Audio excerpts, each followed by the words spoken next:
Nork sinesten du sorginetan? Leirek ez. Ez zuen jada sorginetan sinesten. Ez ohiko sorgin zahar eta itxusietan, erratz gainean ibili eta aurrak izutzen dituzten haietan. Naiz eta izan badiren. Baina ez da ere sorgin moderno gazte eta ederretan. Bakeroa jantzi, zikarroak erre eta roka dantzatzen dutenetan. Horrelakoak ere asko diren arren. Oso heldua zen Leire. Eta ez zituen maitagarri, printze sorgindu eta igeliztunen ipuinak irakurtzen. Ez zuen Peter Panengan ere sinesten. Egun batean, maestrak esan zuen mozorro festa egingo zutela eskolan. Leirek posik sorgin mozorroa jastea erabaki zuen.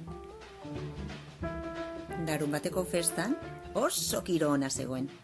Neska mutilak parrez, jolasean, txerria sal xigortuak eta pastela jaten ari ziren. Mozorro jantzi batzuk oso politak ziren. Baziren poliziak, abeslari, ospetsuak, ipuinetako heroiak, Tarzan edo Heidi adibidez. Indiarrak, paiasoak, futbolariak. Neskatila bat, bez mozorrotuta iritsi zen. Iskanbila hartan, Leirek beste sorgin bat ikusi zuen.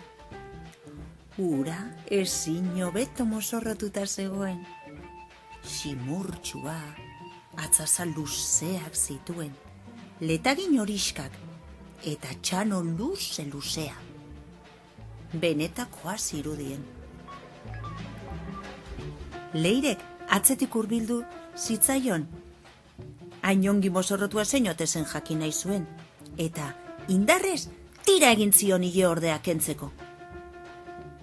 Leire txundituta geratu zen. Ez zen ile ordea, benetako sorgina zen.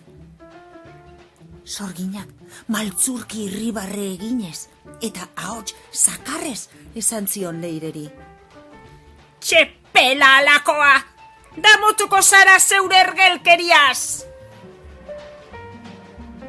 Leire zorabiatu egintzen sustoaz. Guztiek uste zuten beroagatik edo txerria salgeiegi jateagatik izan zela. Izan ere Leirek bakarrik ikusi baitzuen benetako sorgina festan. Besteentzat ikuste zina zen. Ordudanik, gauetan, argia piztuta lo egiten zuen Leirek beldurrez. Eta batzuetan, ametsetan, sorgin ura agertzen zitzaion, beste sorgin batzuekin. Ohea mugitzen zioten.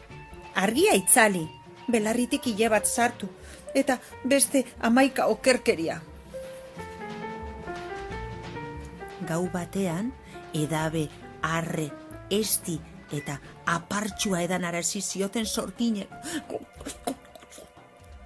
Eta 13 urte betetzean, sorgin bihurtuko zela esan zioten, beste neskatia asko bezalaxe.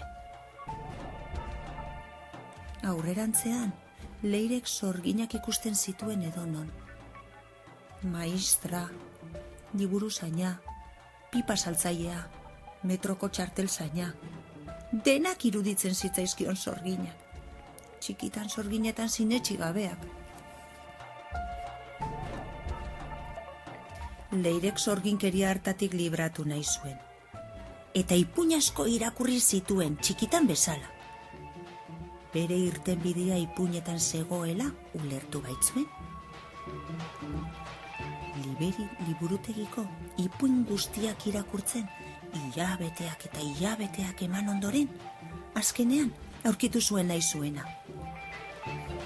Ipuin batek zioen sorginkeriak 2 eratara gainditzen direla. Maite min zirrara eragiten dizun pertsonaren lehenengo musuaz, edo elixir magikoaz. Eta hantxe aurkitu zuen elixir magikoaren errezeta ere, liburuaren azkenengo orrialdean, han tolestuta, erdi ximurtuta zegoen papertxo batean. Hala zioen.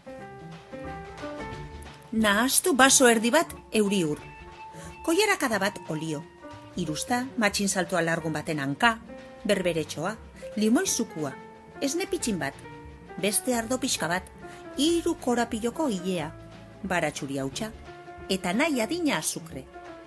Astindu hartu aurretik, ilargiari begira, trago bat hartu, eta oe, oe, oe, lo, oiu egin.